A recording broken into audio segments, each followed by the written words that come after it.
परमात्मा को पाने तथा उसका वास्तविक लाभ प्राप्त करने के लिए पवित्र बाइबल में प्रमाण है कि प्रभु ने मनुष्य को अपना ही स्वरूप बनाया। 6 दिन में सृष्टि रचकर 7वें दिन विश्राम किया। कुरान शरीफ में प्रमाण है कि हजरत मोहम्मद को खुदा स्वयं कह रहे हैं कि मैंने तुम्हें उस परमात्मा की महिमा बताने के लिए भेजा है। वो परमात्मा कबीर है जिसने 6 दिन में सृष्टि रची तथा 7वें दिन तख्त पर जा विराजा। उसकी खबर किसी बाखबर से पूछकर तो देखो। कृपया अवश्य सुनिए जगत गुरु तत्वदर्शी संत रामपाल जी महाराज के अमृत वचन।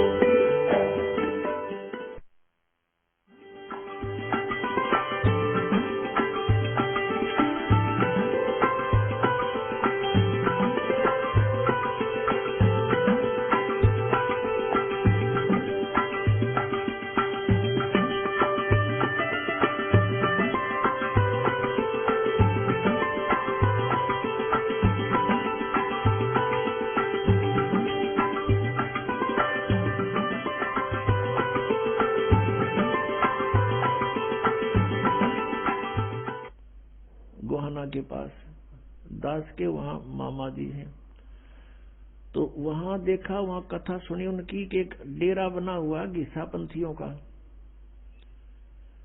गीसा आदरणीय गीसा साहिब जी को परमेश्वर कबीर देव जी आकर मिले थे और उन्होंने फिर परमात्मा से प्राप्त ज्ञान को लिपिबद्ध भी किया है, कुछ वाणी भी बोली है। उन्हीं का एक शिष्य था, तो उन्होंने उस अपने आदरणीय गीसादास साहिब जी की शिष्टता हो गया, लेकिन वचन नहीं माना उसने, अपने हिसाब से हठ योग करता रहा। नेकी राम नाम था उनका, नेकी राम जी। उसने सिद्धि प्राप्त कर ली हठ योग करके, दिन रात सोए नहीं। वो उस गांव में आकर बैठ गया बनी में, और साधु रूप में एक लंगोट बांध रहा, बस नो अवधूत रूप में बैठा। गांव के नगर के लोग जाते हैं, देखते हैं कि महाराज तो दिन रात सोता नहीं।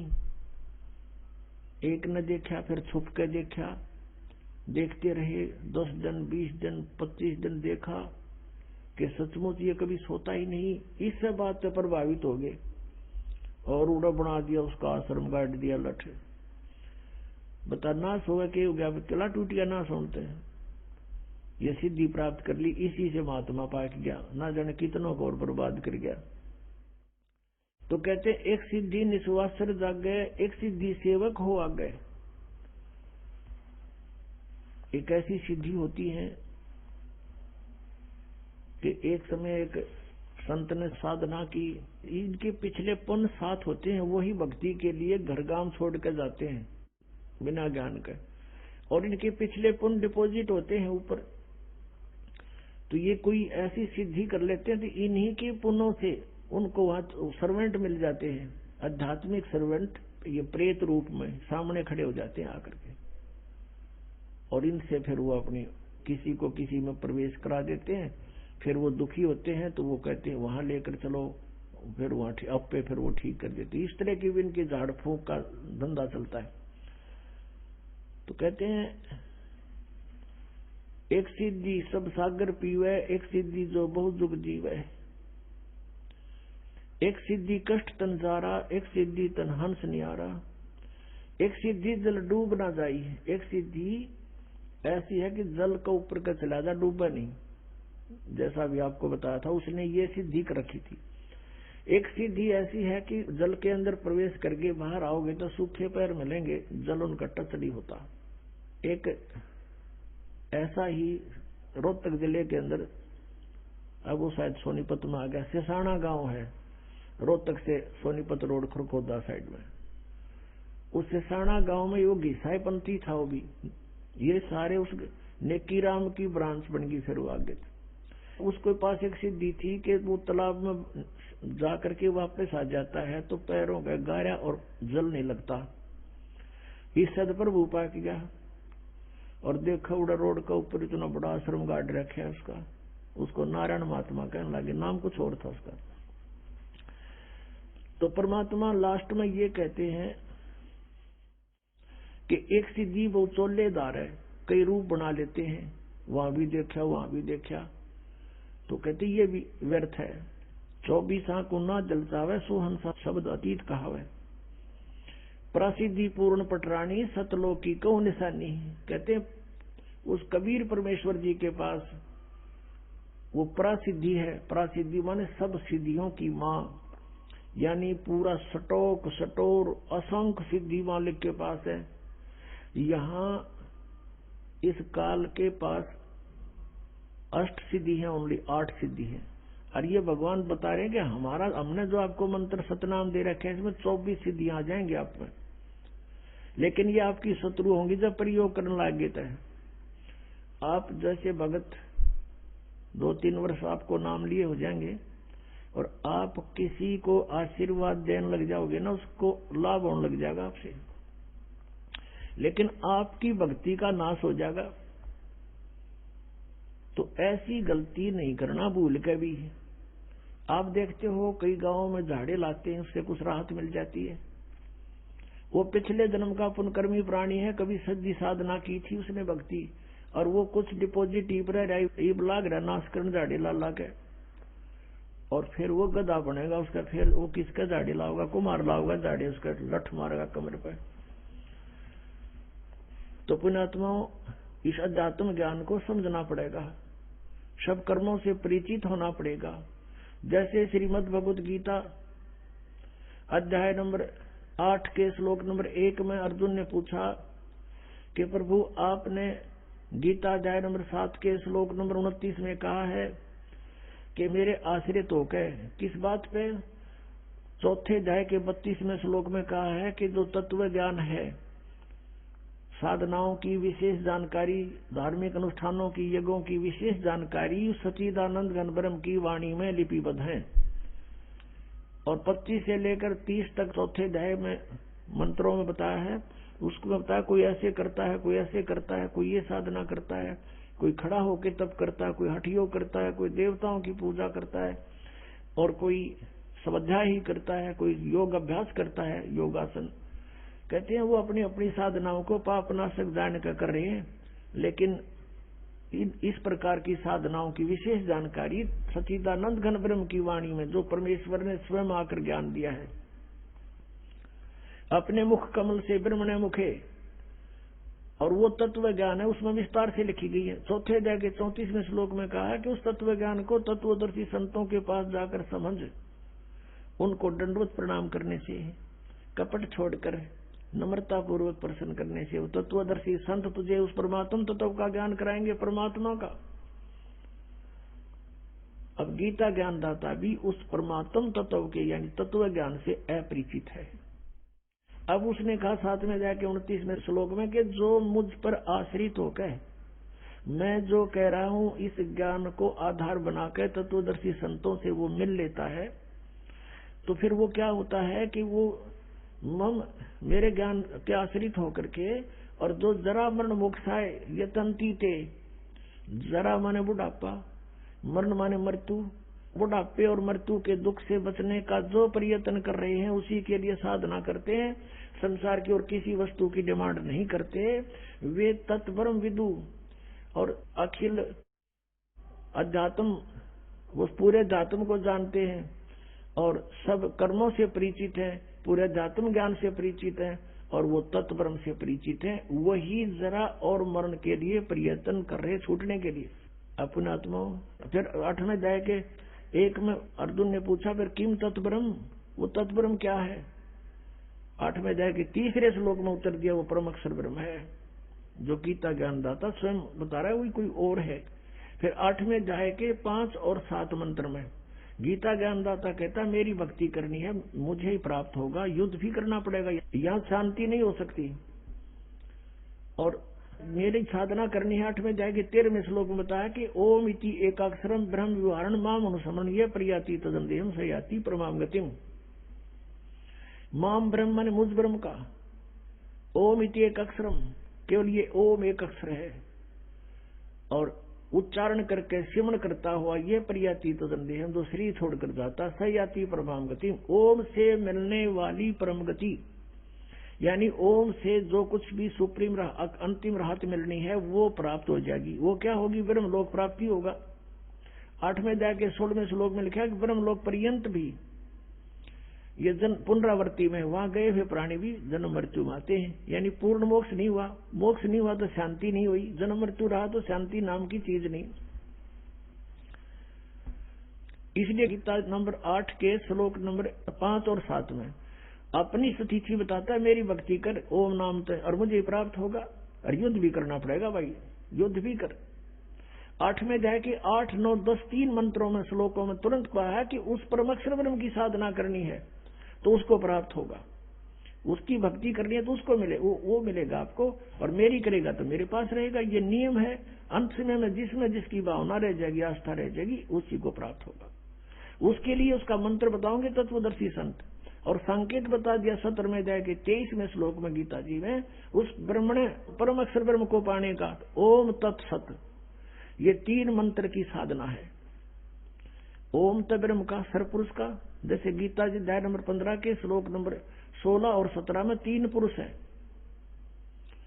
3 पुरुष है, सरपुरुष, अक्षर पुरुष, परम अक्षर पुरुष।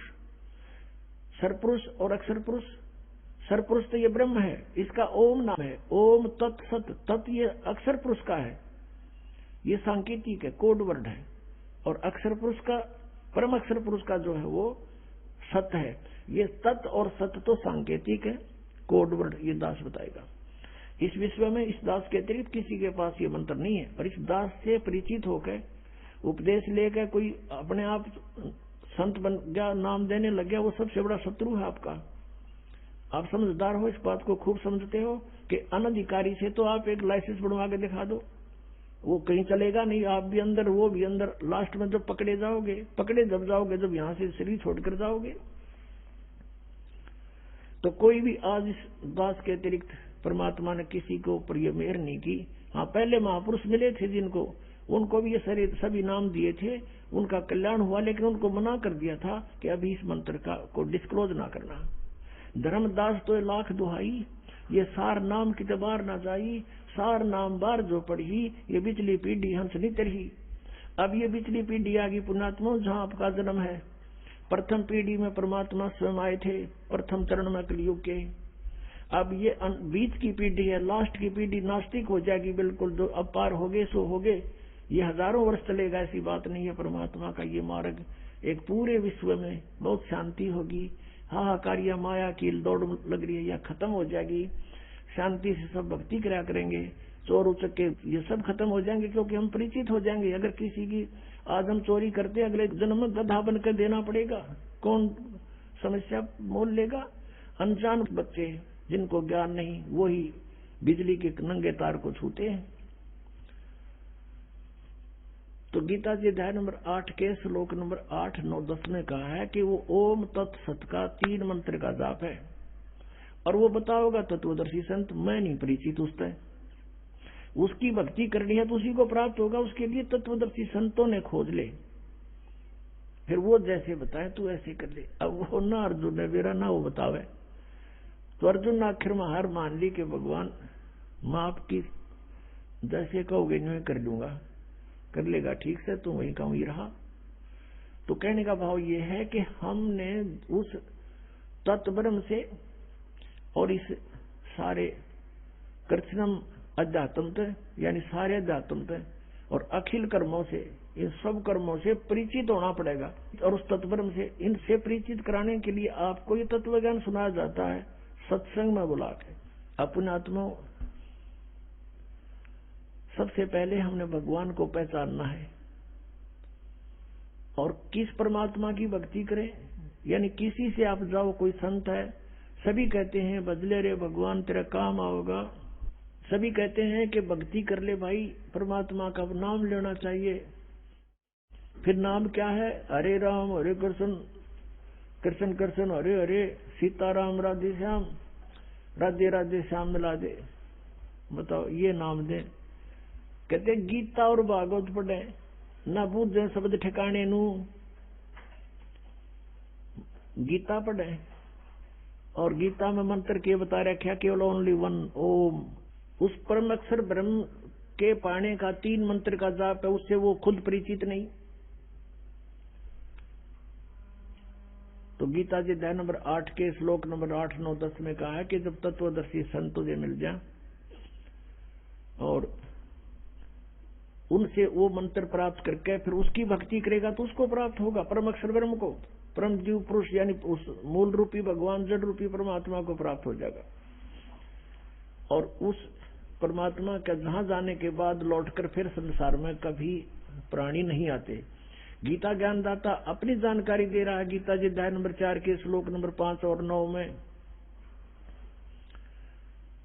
और श्रीमद् भगवद गीता अध्याय नंबर 2 के श्लोक नंबर 17 में, गीता जी अध्याय नंबर 10 के श्लोक नंबर 2 में ये कहता है कि अर्जुन तेरे और मेरे बहुत जन्म हो चुके हैं, तो नहीं जानता मैं जानता हूं। और 10 में अध्याय के दूसरे श्लोक में गीता जी में कहा कि मेरी उत्पत्ति को ना ये देवता जानते और ना ये सिद्ध जानते, क्योंकि ये सब मेरे से उत्पन्न हुए हैं, मैं इनका आदि कारण हूं। तो पुण्यात्माओं, संतान अपने पिता की उत्पत्ति को नहीं जान सकता और पिता की उत्पत्ति को पिता का पिता यानी दादाजी बता सकता है। तो उस परमेश्वर ने स्वयं आकर के इस ब्रह्म की उत्पत्ति बताई है। अपने आत्मा परमात्मा ने स्वयं आकर के अपना ज्ञान दिया और हमारे सदग्रंथ भी स्थान स्थान पर ये प्रमाणित करते हैं, लेकिन उन सदग्रंथों को हम समझ नहीं सके क्योंकि हमारे पास ये सृष्टि रचना रूपी या मास्टर की नहीं थी या मास्टर चाबी नहीं थी हमारे पास। ये सृष्टि रचना जो है पूरे अध्यात्म मार्ग को समझने की एक मास्टर की समझो, और जब तक ये नहीं समझ में आओगी इतने हम किसी सदग्रंथ को नहीं समझ सकते। अब जैसे गीता ज्ञानदाता कहता है कि मेरी उत्पत्ति को ये ऋषि और ये देवता ब्रह्मा विष्णु महेश ये नहीं जानते क्योंकि ये मुझसे उत्पन्न हुए। 10वें अध्याय के दूसरे श्लोक में गीता जी ने कहा। तो इसे सिद्ध हो गया कि गीता ज्ञानदाता नासवान है, इसका जन्म मृत्यु होता है, ये ब्रह्म है। श्री कृष्ण जी में प्रवेश करके ब्रह्म बोल रहा है। गीता जी अध्याय नंबर 8 के श्लोक नंबर 13 में ये खुद कहता है कि ओम इति एकाक्षरम ब्रह्म विवहारण माम अनुस्मरण ये परियाति तदंदेहम सयाति परमाम गतिम। और फिर श्री शिव महापुराण गीता प्रेस गोरखपुर से प्रकाशित में ये 26 पृष्ठ पे खुद कहता है अपने आत्माओं इस पूर्ण अध्यात्म ज्ञान से परिचित कराना आपको दास का उद्देश्य है। और यही सदग्रंथ बताते हैं कि जब तक उससे पूर्ण परिचित नहीं होते तो तुम भक्ति करने लग सकते।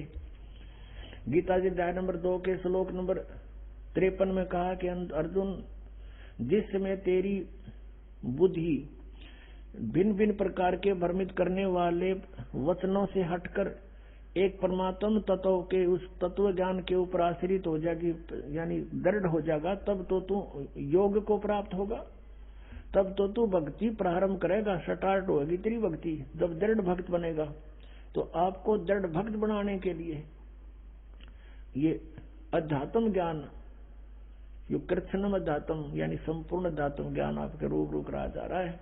अब देखिए थोड़ा सा लिंक इससे संबंधित हो गया। श्री शिव पुराण गीता प्रेस गोरखपुर से प्रकाशित, संपादक हनुमान प्रसाद पोदार, इसके 26 पृष्ठ पे दिखाते हैं आपको। एक बार ब्रह्मा जी और विष्णु जी का इस बात पर झगड़ा हो गया, विद्वेश्वर संहिता। वो कहता मैं तेरा बाप, वो कहता मैं तेरा बाप। ये 24 पृष्ठ से शुरू होता। तो इनके युद्ध को समाप्त करने के लिए इस काल ब्रह्म ने, जो एक अपने वास्तविक रूप में प्रकट नहीं होता, इनके बीच में एक स्तंभ खड़ा कर दिया, पिलर लिंग, इसको बाद में शिवलिंग कहने लग गए। फिर ये युद्ध करके खड़े हो गए। फिर वो खुद आकर प्रकट हो गया शिव रूप में यानी सदा शिव रूप में। जैसे ब्रह्मा विष्णु को मिला तो शिव रूप में प्रकट हो जाता है, ये ऐसे लीला करता है। अब 25 नंबर पृष्ठ पर आपको दिखाते हैं, यहाँ से थोड़ा सा लिंक है इसका, गीता प्रेस गोरखपुर से है, विद्वेश्वर संहिता। ब्रह्मा और विष्णु ने पूछा, प्रभु सृष्टि आदि 5 कर्तों के लक्षण क्या हैं, ये हम दोनों को बताइए। भगवान शिव बोले, ये काल प्रकट हो गया ब्रह्म शिव रूप में इनको धोखा देने के लिए। मेरे कर्तव्यों को समझना अत्यंत गहन है, तथापि मैं कृपा पूर्वक तुम्हें उनके विषय में बता रहा हूँ, सुनो। आगे बताते हैं, ये 26 पृष्ठ है। ब्रह्मा और विष्णु को कहता है, ये काल ब्रह्म पुत्रों, तुम दोनों ने तपस्या करके प्रसन्न हुए मुझ परमेश्वर से। अब परमात्मा कहते हैं, ये ज्योत स्वरूपी का निरंजनमय ही करता भाई, ये अपने आप को परमेश्वर कह रहा है यहाँ पर। मुझ परमेश्वर से सृष्टि और सतिथि नामक 2 कृत प्राप्त किए हैं, ये दोनों तुम्हें बहुत प्रिय है। इसी प्रकार मेरी विभूति रूप स्वरूप, यानी मेरे जैसी शकल के रुद्र और महेश्वर मैं नहीं है, ने 2 अन्य उत्तम कृत संहार और तिरोभाव मुझसे प्राप्त किए हैं, परंतु अनुग्रह नामक कृत कोई दूसरा नहीं प्राप्त कर सकता। आगे देखो, ऐसे सिद्ध हो गया कि यहाँ ये पुराण का वक्ता जो है, पुराण जो बोलने वाला है, ये ब्रह्मा विष्णु से और रुद्र और महेश से न्यारा है। ये ब्रह्म है, ये काल है। यहाँ देखिए ये क्या कहता है, इसी पृष्ठ हम 26 पढ़ रहे हैं, संक्षिप्त शिव पुराण विद्वेश्वर संहिता। ये देखो, मैंने पूर्व काल में अपने स्वरूप भूत मंत्र का उपदेश किया है, जो ओंकार के रूप में प्रसिद्ध है। वह मंगलकारी मंत्र है। सबसे पहले मेरे मुख से ओंकार यानी ओम प्रकट हुआ, जो मेरे रूप का बोध कराने वाला है। ओंकार वाचक है, मैं वाच्य हूँ, यह मंत्र मेरा स्वरूप ही है। प्रतिदिन ओंकार का निरंतर स्मरण करने से मेरा ही स्मरण होता है। मेरे उत्तरवर्ती मुख से अकार का, पश्चिम मुख से उकार का, दक्षिण मुख से मकार का और पूर्ववर्ती मुख से बिंदु का तथा मध्यवर्ती मुख से नाद का प्राकट्य हुआ। ये 5 हैं। एक तो पश्चिम वाले मुक्त हैं, एक तो उत्तर वाले मुक्त हैं, एक पश्चिम वाले मुक्त हैं, 2, 3 और 4 और 5वां बिंदु। ये मध्य तथा उत्तर वाले मुख से बिंदु और ये 5वां ये नाद। तो इस प्रकार ये 5 हो गए, एक उकार, मकार और आकार, आकार, मकार, उकार और मकार और बिंदु और नाद, ये 5 हो गए। इस प्रकार 5 एवं से युक्त ओंकार का विस्तार हुआ। इन सभी एवं से एकीभूत होकर यह प्रणव ओम नामक एक अक्षर हो गया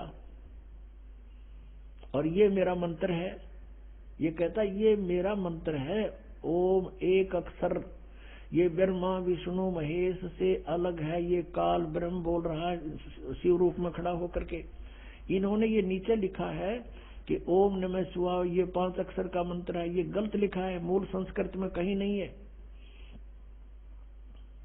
अब हमने ये देखना कि ये जो ओंकार नाम जिसका ओम मंत्र है, ये ब्रह्म है, ये ब्रह्मा विष्णु महेश से अलग है। ये कृष्ण के अंदर प्रवेश करके श्री कृष्ण में बोल रहा है गीता जी को। ये यहाँ भी ये करा मेरा एक ओम मंत्र है। अब इससे ये स्पष्ट हो गया कि गीता जी का ज्ञान ये काल बोल रहा है और श्री कृष्ण में प्रवेश होकर बोल रहा है और ये कह रहा है कि मेरा तो एक ओम अक्षर है। ओम इति एक अक्षरम ब्रह्म विवरण माम अनुसमरण यह प्रयाति तदंदेहम सयाति परमाम गतिम। मुझ ब्रह्म का एक ओम अक्षर है, एक अक्षर है, नथिंग एल्स। तो इस प्रकार जो अन्य साधनाएं बताते हैं इस मंत्र को छोड़ के, कहते हैं गीता और भागवत पढ़े ना बुझ शब्द ठिकाने नु। गीता और भागवत पढ़े, गीता में कहीं लिखा हरे कृष्ण कृष्ण कृष्ण हरे राम लिख रखा कहीं? फिर गीता जी को पढ़ किस लिए रहे हो? और लोक वेद को आधार बनाए हुए अपना जीवन व्यर्थ कर रहे हो। हमने अपने पुण्य सदग्रंथों को पुनः संभालना पड़ेगा। ही गीता जी अध्याय नंबर 16 के श्लोक नंबर 23 और 24 में कति कंसेप्ट क्लियर कर दिया। शास्त्र विधि को त्याग कर जो मनमाना आचरण करते हैं उनको न तो सुख होता है, न गति होती है, और न उनको कोई सिद्धि यानी प्राप्त होती, क्योंकि सिद्धि हमें सतलोक लेके जाएगी, हमने उसको दुरुपयोग नहीं करना तो उसको कोई सिद्धि नहीं प्राप्त होती है। उसका कार्य जो उद्देश्य लेकर आया वो सिद्ध नहीं हो पाता। और 24वें श्लोक में कहा, इससे तेरे लिए अर्जुन कर्तव्य और अकर्तव्य की व्यवस्था में शास्त्र ही प्रमाण है। किसी की दंत कथा पर मत विश्वास करना, जो सदग्रंथों में लिखा वही मानना। आज पुण्यात्मा जो हमारे सदग्रंथ बता रहे हैं, हमने इस अनुसार साधना करनी पड़ेगी। अब हमारे सदग्रंथ क्या बताते हैं? परमात्मा कहते हैं सबसे पहले हमें इस कंप्लीट जो संपूर्ण धात्म ज्ञान से परिचित होना पड़ेगा और तत्ब्रह्म से परिचित होना पड़ेगा।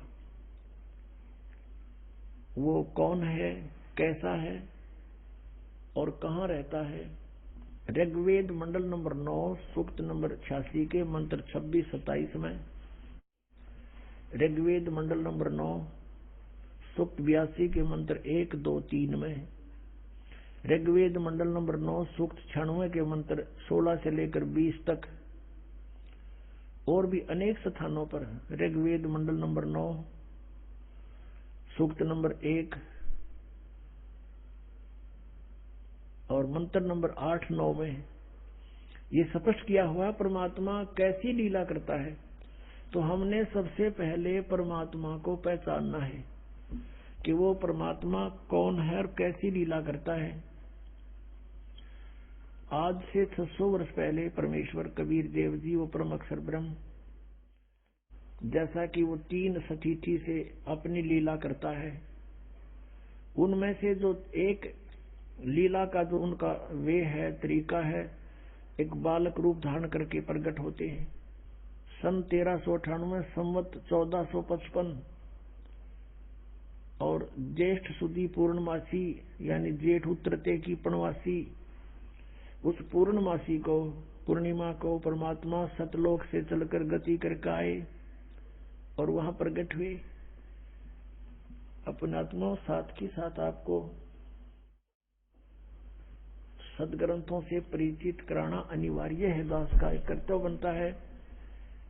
आपको शिक्षा इसलिए परमात्मा ने दिलाई है कि आप परमात्मा पहचान लो। न इस रोजी रोटी के लिए इस शिक्षा की कति जरूरत नहीं थी। पहले हमारे पूर्वज थे, अपना सिंपल वे से कच्ची झोपड़ी डालकर मकानों में गुजारा करते थे। 20-20, 10-10 पीढ़ी ऐसे पार होगी, निकल गए यहाँ से टाइम पास करके।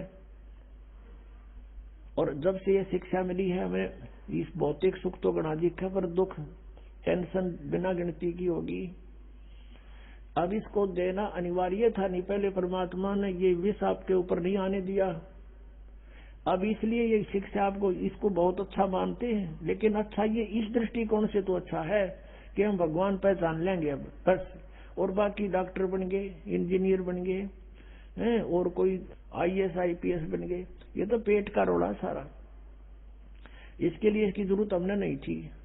अपना 2 रोटी चाहिए थी आराम से, और सिंपल वे से रहता वो जीव सुखी है। इन कोई भी सुखी नहीं प्राणी, चाहे कितना आप बड़ा अफसर हो, अधिकारी हो, चाहे मंत्री हो, चाहे मुख्यमंत्री हो, वो सुख नाम की चीज नहीं उनके पास, क्योंकि हमें पता नहीं। परमात्मा ने हमें बताया कि 21 ब्रह्मांड में सुख नाम की चीज नहीं है, कभी भूल लाग रही हो तुम्हारे। लेकिन ये शिक्षा जो मिली है, इसका उद्देश्य ये है कि हम भगवान पहचान लेंगे, अपना पीछा छुटवा लेंगे और वहां चले जाओगे जहां जरा और मरण नहीं होता, वहां वृद्ध अवस्था नहीं होती, वहां पर मृत्यु नहीं होती। तो फिर हम वही ना रहेंगे। यहाँ क्या करेंगे? यहाँ जो कितना सुखी है आपके पास, बच्चे भी हैं, संतान अच्छी है आपकी, और खूब यहाँ संसारिक भौतिक सुख भी है। कल मृत्यु हो जा, भक्ति बिना अगले दिन गधा बन गया, बच्चा चाट ले, उस ठाठ ने जो छोड़ के चला गया, क्या काम आया आपके? तो परमात्मा कहते हैं हम जब मृत्यु तो होगी होगी, ये परिवार भी आपके साथ नहीं जाएगा, ठीक है, इसमें रहते हुए बच्चों को भी इस मार्ग पर लगाओ, इसी सीढ़ी पर चढ़ा दे उनको भी, और आशा करे कि दोबारा यहाँ नहीं आएंगे। हे भगवान, सपने में भी नहीं सोचा फिर जन्म हो मेरा आया, फिर जन्म हो गया, दुर्गति फिर शुरू है। जो ई सफर कर रहे हो आप, ना जाने कब ये पूरा हो जा, कब छोड़ के जाना पड़ जा। ऐसे कहर में हम रह रहे हैं, कति निश्चिंत ठाठ बना रहे हैं, नाचे कूदे भंगड़े पावे ऐसे गंदे लोक में, और नाचन कूदन का, गाने सुने, फिल्म देखे, ये कैसी रुचि बन जाती है आप लोगों की। फिर आपका छींट नहीं लाग रही इस ज्ञान की, आपने समझा नहीं इस परमात्मा क्या कहने आए थे हमारे लिए, तुम कहाँ पड़े हो और निकलो यहाँ से। फिर हमारा छींट नहीं लगी अभी, तो हमारे गहराई से जख्म बनना चाहिए अंदर शरीर में, आत्मा में, कि हम कहाँ रह रहे हैं। नानक साहब जी से पूछा था कि आप यहाँ हमेशा मायूस से रहते हो, तब उन्होंने कहा था भाई मायूस क्यों ना रहे, ना जाने यहाँ के बिजली पड़ जाए 1 मिनट में, ना जाने काल की कर डारे, किस भी डर जा पासावे, और जिनाते सिरते मौत खुड़कती उन्हानू केड़ा हंसावे। एक विवाह हुआ, विवाह की तैयारी थी, लड़के वाले नाचे कूदन डीजे ला रखे, बहुत मस्ता रखा। अगले दिन बारात जावे थी, 20 किलोमीटर गए थे अपने शहर से, वहां दुर्घटना होगी, दूल्हा भी मर गया और 5 और मर गए। पहले दिन तक डीजे बाजे नाचे थे, अगले दिन समाचार पेपरों में उनकी रोते हुए बिलखते हुए की चित्र देख के आत्मा रो रही थी कि भगवान, हे परमात्मा, बड़ी आंख खोली आपने हमारी। कहते ना जाने काल की कर डारे, किस विध ढल जा पासावे, और जिनाते सिरते मौत खुड़क दी उन्होंने केड़ा हंसावे। 1 सेकंड का भरोसा नहीं के बिजली गिर जा और यहाँ नाचे कूदे फंड करे, तो बिना ज्ञान के नशे में आदमी ऐसी गलती कर सकता है। कबीर ये माया अटपटी सब गट आन अड़ी, और किस किस ने समझाऊं या कुएं भांग पड़ी। तो अब ये भांग को उतारने का एंटीबायोटिक कैप्सूल, ये प्रवचन और ये ज्ञान, ये मंत्र रूपी औषधि आपको कानों के माध्यम से प्रवेश की जा रही है। तो इससे जब पता चलेगा, अध्यात्म ज्ञान से परिचित होंगे, तब हम सफल होंगे। अब हमने ये देखना है कि वो परमात्मा जिसकी हम खोज कर रहे थे और जिसकी लीला हम कहाँ मानते थे, वेदों में, गीता जी में और पुराणों में, तो अब वही सदग्रंथ हम खुद पढ़ रहे हैं। अब हम खुद पढ़ रहे हैं और पढ़ का अपना निर्णय कर रहे हैं, क्योंकि हमारे पास वो मास्टर की है जिससे हम सब सदग्रंथों को समझ सकते हैं। वो हमारे पास कुंजी है, वो सृष्टि रचना जो परमात्मा ने स्वयं आकर बताई थी 600 वर्ष पहले, कि ऐसे ऐसे आप वहां रहा करते थे सतलोक में, वहां आपने गलती की थी, काल ने तप किया था, तुम उस पर आसक्त हो गए, भगवान से मन हट गया, इसके साथ आगे। और यहाँ फिर इसने तुम्हारे को दुखी इसलिए कर रखा है कि वो परमात्मा दुखी होगा जितना मैं इन न सताऊंगा। हमें जितना ये दुखी कर सकता उतना कर रहा है ये, और क्योंकि हम इसके नहीं है, हम अपने कबीर भगवान के बच्चे हैं। अब वो रोता है हमारे लिए, क्योंकि हम उसकी आत्मा है, गलती करके आ जरूर गए, लेकिन उसको भी दुख है।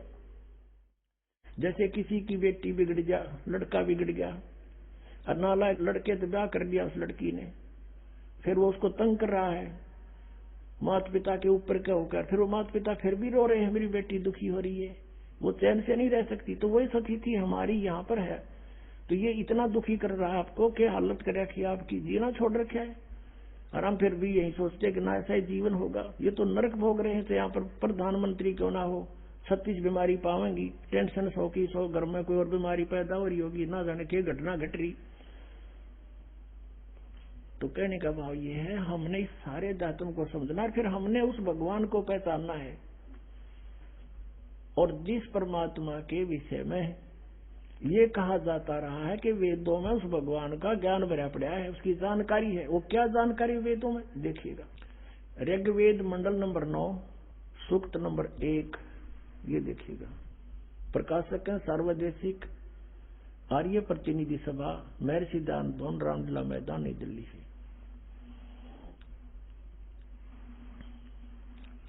मुद्रक Prince offset printers 1510 Pataudi house, Daryaganj, नई दिल्ली से।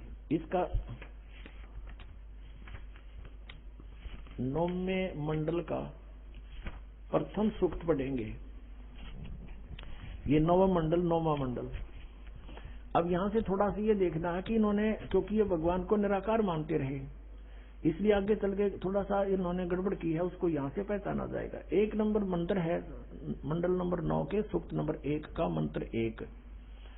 इसमें लिखा है कि हे परमात्मन, ठीक, यानी परमात्मा की जानकारी है ये। ऋग्वेद मंडल नंबर 9 सूक्त 1 मंत्र अब 2 पढ़ रहे हैं। इसमें लिखा है कि हे परमात्मन आप, ठीक, और फिर तीसरे में हे परमात्मन आप, परमात्मन आप, चौथे में हे परमात्मन आप, यानी परमात्मा की महिमा चल रही है, और पांचवें में हे परमात्मन आप तुमको, और फिर अब छठे में हे परमात्मन आप। अब सातवें में गड़बड़ होगी, इनके मुश्किल होगी, आगे तो भगवान को साकार लिखा है, अब सातवें में लिखना शुरू कर दिया उस पुरुष को गड़बड़ करनी शुरू कर दी ना। अब 8वें में फिर लिख दिया उस पुरुष को, यहां लिखना था उस परमेश्वर को। अब थोड़ा सा ये कंसेप्ट फिर क्लियर करना पड़ेगा।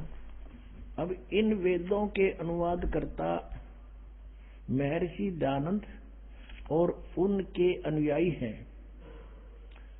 अब महर्षि दयानंद के सिद्धांत को वो फाइनल मान कर चल रहे हैं कि भगवान निराकार है, और जो भी उसने लिखा है, जो भी मीनिंग दिए हैं, उसको वो सत्य मानकर उसके आधार से चलते हैं। अब देखिएगा, एक पुस्तक है महर्षि दयानंद द्वारा लिखी, ये है ओम, ये महर्षि दयानंद सरस्वती कृत ये पुस्तक है। ऋग्वेद आदि भाष्य भूमिका ये पुस्तक का नाम है, और ये कहां से छपी है? सर्वदेशी कार्य प्रतिनिधि सभा, महर्षि दयानंद भवन 3/5, आसफ अली रोड, दिल्ली 2 है, नई दिल्ली 2 से। ये देखिएगा, इसके ये सृष्टि विद्या विषय संक्षिप्त, ये एक विषय है इसका, ऋग्वेद आदि भाष्य भूमिका वही चल रही है। इसके पृष्ठ नंबर 125 पे इसने कंसेप्ट क्लियर कर दिया है, देखिएगा नीचे,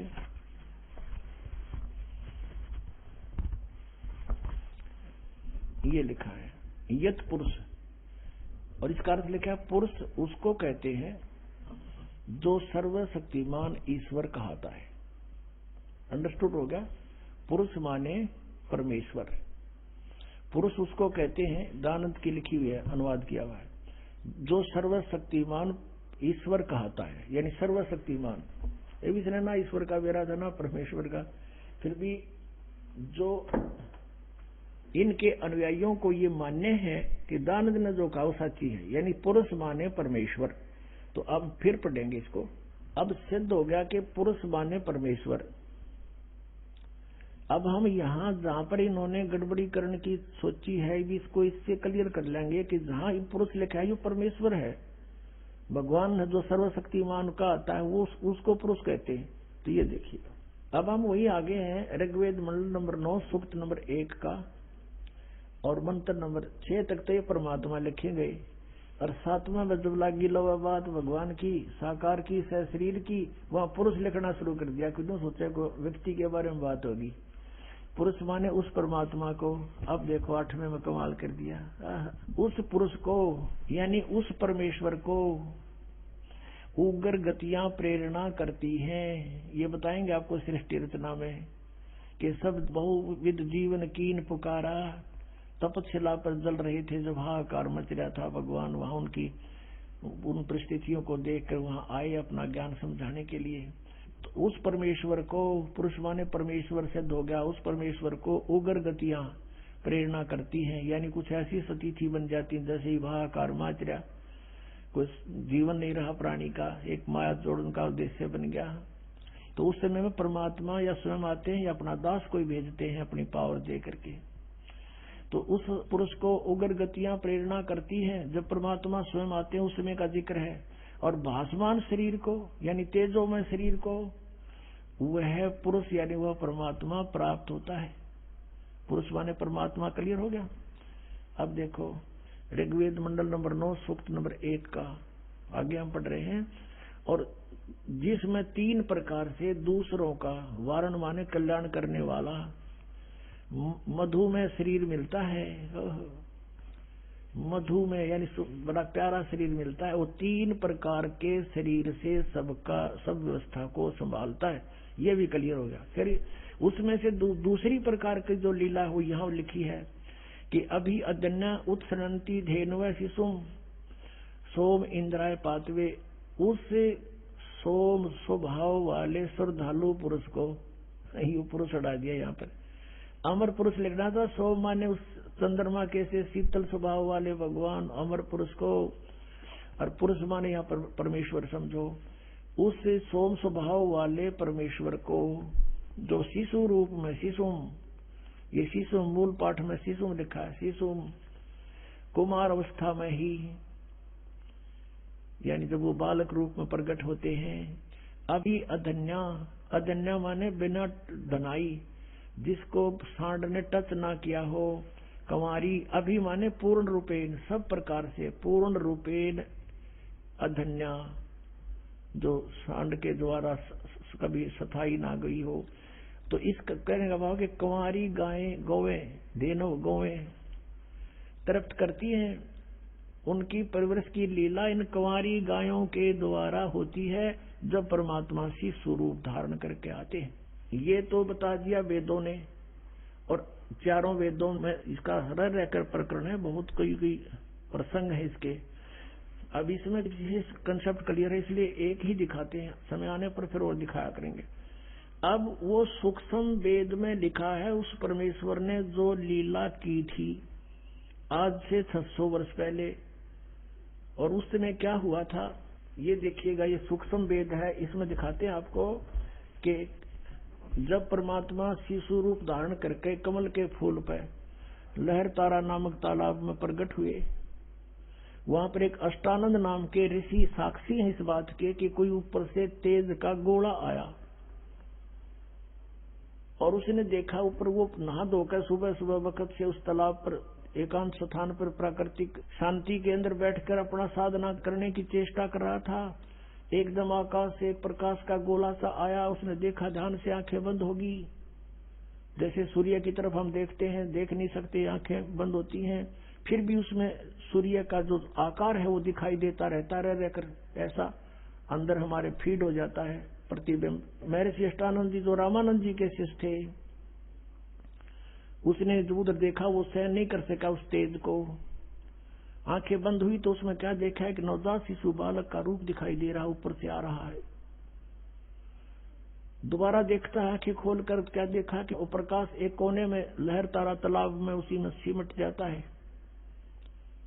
वो उठकर चला जाता, अपने गुरु जी से प्रश्न करता है कि भगवान मैंने ऐसे ऐसे देखा। तो रामानंद जी कहते हैं कि बेटा ये कोई अवतार गण आते हैं ऊपर से, तब ये तारा सा टूटा करता है, कोई ऊपर से अवतार आए हैं और यहाँ किसी कोई देव आया होगा, किसी माँ से गर्भ लेगा और यहाँ अपनी लीला करेगा।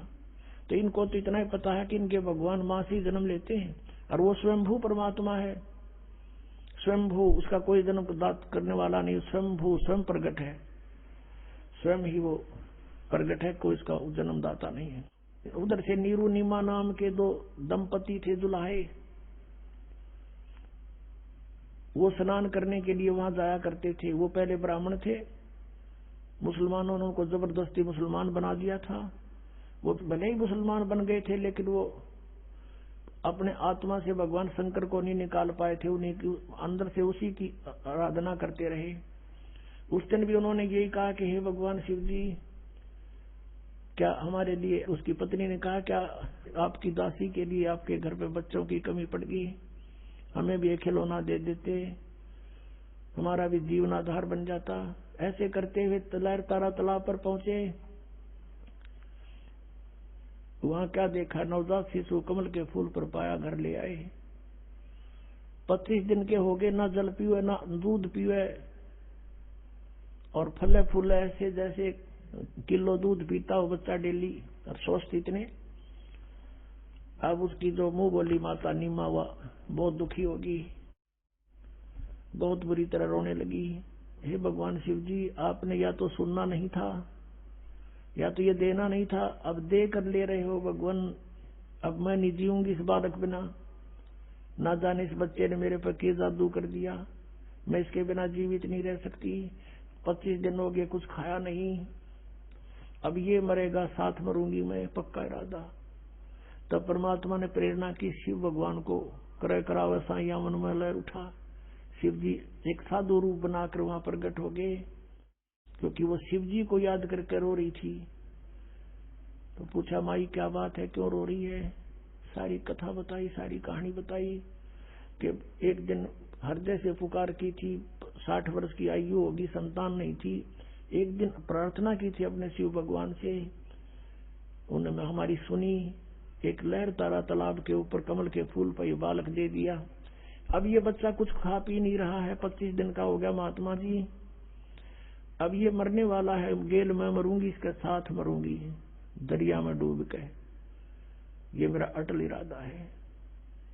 तब उसने कहा, माई देखा तेरे बच्चे को, कहाँ है? वो लाई उठा के माई ने सोचा महाराज के चरणों में डाल देती हूँ। जो ही उसने चरणों में डालना चाहा, परमात्मा आकाश में उड़ गए और शिव जी के सिर के पैरेलल आकर के यहाँ ऐसे आकाश में हवा में स्थिर हो गए।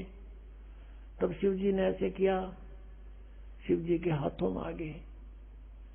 फिर परमात्मा बोले कि इनको कहो एक कंवारी गाय ले आवे और उसके ऊपर आप हाथ रख दियो महात्मा जी, वह दूध दिया करेगी, वह दूध पीऊंगा मैं। 7 बार बोले बच्चे, 7 बार चर्चा करी विष्णु परमात्मा ने शिव जी से। और वो देख रही नीमा भी, नीरू भी आ गया। नीमा देख रही है, वही सोच रही है कि इस महात्मा में इसी करामात है, मेरा बेटा आकाश में उड़ा दिया, इसी महात्मा में ये करामात है। यू बोल रहा है बच्चा 25 दिन का। अब कहते हैं जगत का पेख ना पेखा, धनी का नाम ना लेखा। वो सारी करामात उस साधु की मान रही है। जैसा भी आदेश था, शंकर भगवान ने कहा कि नीरू जा एक कुमारी गाय ले और कोरा बर्तन ला, कुमार के साफ छोटा सा वो ले आया। भगवान शिव जी ने उसके कमर पर हाथ मार दिया, लंबे लंबे सतन हो गए, दूध अपने आप सर्वित हो गया, थनों में से निकलना धार बंद की। वो साफ पात्र जो लाए थे कुमार के घर से, वो नीचे रख दिया, पात्र भरते ही बंद हो गया। तो परमात्मा को दूध पिला गया, गट गट पी गए। अब ये लीला भगवान करता है, वेद बताते हैं, और करी भगवान के इतिहास बताता, उनकी लीला बताते हैं कि उन्होंने ऐसा किया। तो परमात्मा कौन फिर? वेद बताते हैं कि कुंवारी गायों का दूध पीता है। और पिया किसने? कृष्ण तलागड़ गांव रखा करता, 200 400 ये थी, इन्होंने पिया, कुंवारी गाय का पिया। इनकी जीवनी में लिखा हुआ ये दिखाते हैं। ये कबीर सागर, ये परमात्मा की लीला लिखी है इसके अंदर।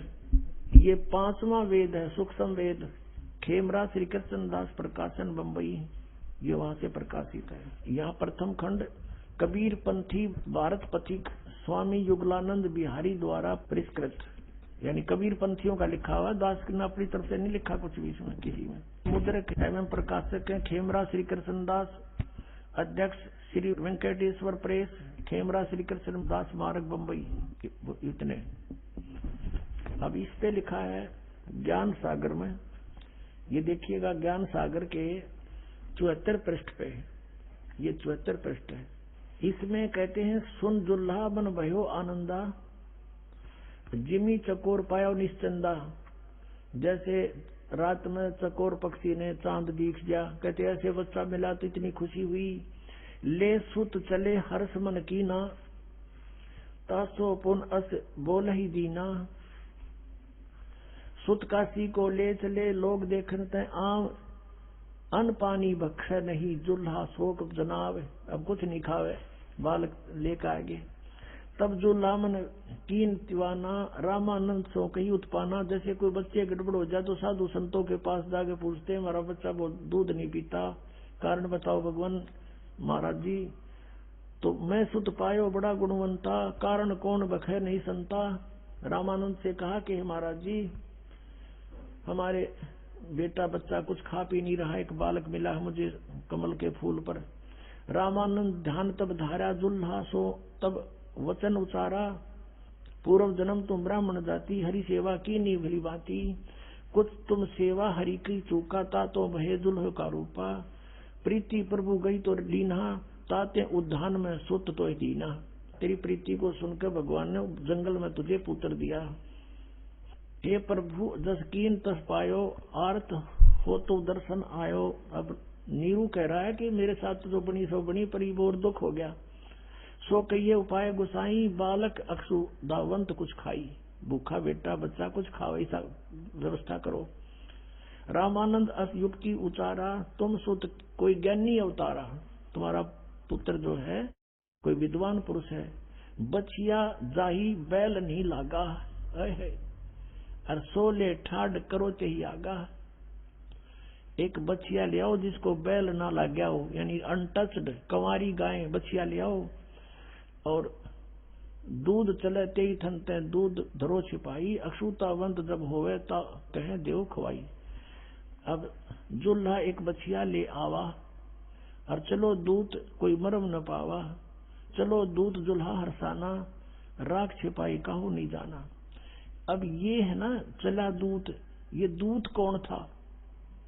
ये भगवान शंकर थे। अब इसकी पुष्टि पुण्यात्मा कबीर सागर परमेश्वर का विधान 5वां वेद और उनकी जीवनी है। इसमें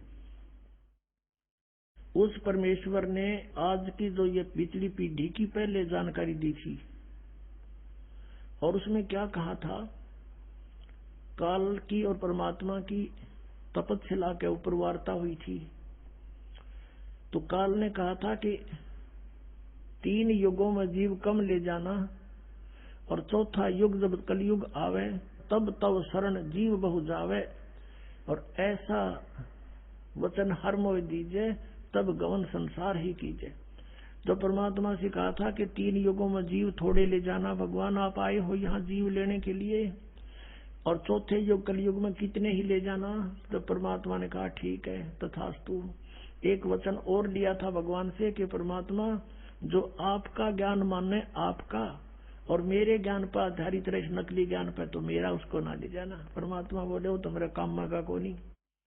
तो जब सारी परमात्मा ने स्वीकृति दे दी, जब काल ने कहा था कि बेशक जा नीचे, तेरी कोई नहीं मानेगा, कलयुग में ऐसा कर दूंगा, निरे पंथ निरे मजहब बना दूंगा बहुत बहुत, और 12 नकली पंथ तेरे नाम ते, कबीर पंथ, सतलोक, सचखंड और अनेक पंथ में चलाऊं, इस जीवों को भरमाऊं, और देवल देव मंदिर पुजवाऊं, और याविद जीवों को भरमाऊं। जीव न माने कहा तुम्हारा, और बेसिक जातू ज्ञानी संसारा। फिर तुम्हारा जीव कहा नहीं मानेंगे। अब 12 पंथ चला दूंगा, कबीर कबीर पंथी ये नरेश, ये सारे 12 पंथों में आते नकलियों में। और पंथ अनेक चलाऊं, ये राधा स्वामी पंथ, ये अनेक पंथा में आगे, ये सब काल प्रेरणा काल के चलाए हुए पंथ है। तो ये नहीं कि थोड़ी सी यहाँ एक और कंसेप्ट क्लियर करते हैं कि जो इस कबीर सागर में कबीर पंथियों ने अज्ञानतावश कुछ कटिंग कर दी, कुछ मिलावट कर दी, अपने अनुसार थोड़ा बहुत इन्होंने गड़बड़ की है, लेकिन फिर भी ये सच्चाई को छुपा नहीं सके। इस मालिक को पता था कि 600 साल में कुछ गड़बड़ी काल करवा देगा, काल के दूत कबीरपंथी होंगे। फिर उसकी पूर्ति के लिए कहा था उसी समय कि जो 12वां पंथ होगा ना गरीबदास जी वाला, उसमें मेरी उसके द्वारा, क्योंकि पंथ चलेगा परमात्मा का, जैसे पंथ चले थे वो तो चले थे उनके खास पुण्यात्मा थे, लेकिन उसमें आगे फिर काल के दूत घुसते चले गए। तो 12वां पंथ जो गरीबदास जी का होगा, उसमें मेरी महिमा की वाणी फिर से प्रकट होगी। और वो जो मिलावट कर दी गई है, या कोई जिसका किसी समझ में आई उसने काट कर अपने हिसाब से लिख ली, कुछ एक स्थानों पर, सारी नहीं, तो उसकी पूर्ति उस वाणी से होगी जो गरीबदास जी बोलेगा। और वो ऐसा ही है। पहले ये दिखाते हैं कि 12 पंथ कौन कौन से हैं। अब देखिएगा ये वही कबीर सागर है। ये देखिएगा कबीर वाणी, एक अध्याय है इसमें कबीर वाणी, और ये 136 पृष्ठ पे है ये। अब नीचे देखेगा 12 पंथ चलो सो भेद, यानी 12 पंथ काल फुरमाना, और भूले जीव न जाए ठिकाना है। इन 12 पंथों में काल का फुरमान, काल का आदेश, उसका ज्ञान भरा रहेगा। और इन 12 पंथों में जो नाम ले रखा है कबीर पंथों में, ये कभी ठिकाने नहीं जा सकते। ताते आगम कह हम राखा, वंश हमारा चूड़ामणि शाखा। यहाँ ठीक लिखा कि वंश हमारा चूड़ामणि शाखा। प्रथम जग में जागू बरमावे, और दूसरा सुरत गोपाल, तीसरा मूल निरंजन, चौथा टकसार पंथ, पांचवा बीजक पंथ, और छठा ये सतनामी पंथ, और सातवां ये जीवा पंथ, ये राम कबीर पंथ।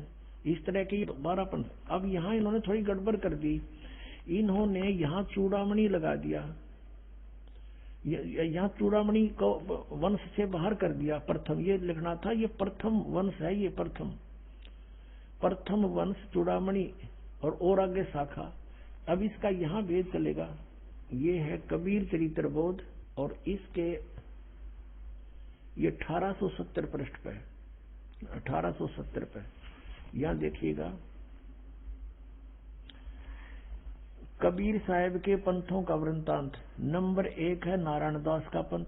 यहाँ इन्होंने ये नारायण दास पंथ गलत लिख दिया, क्योंकि नारायण दास तो कति कबीर से विमुक्त, कबीर जी से विमुक्त था, उसने तो ये स्वीकार ही नहीं किया था। यहाँ लिखना था प्रथम चूड़ामणि का पंथ, और दूसरा यागोदास, तीसरा सूरत गोपाल, चौथा मूल निरंजन, पांचवा टकसारी पंथ, और छठा भगवान दास का पंथ, सतनामी सातवां, आठवां कमाली पंथ, ये कमाल का पंथ, कमालिये, ये कमालिये लिखना था। राम कबीर पंथ 9वां, परमधाम की वाणी 10वां, और 11वां जीवा पंथ, और 12वां गरीबदास पंथ। ये गरीबदास छुड़ानी वाले, उनका 12वां पंथ है ये।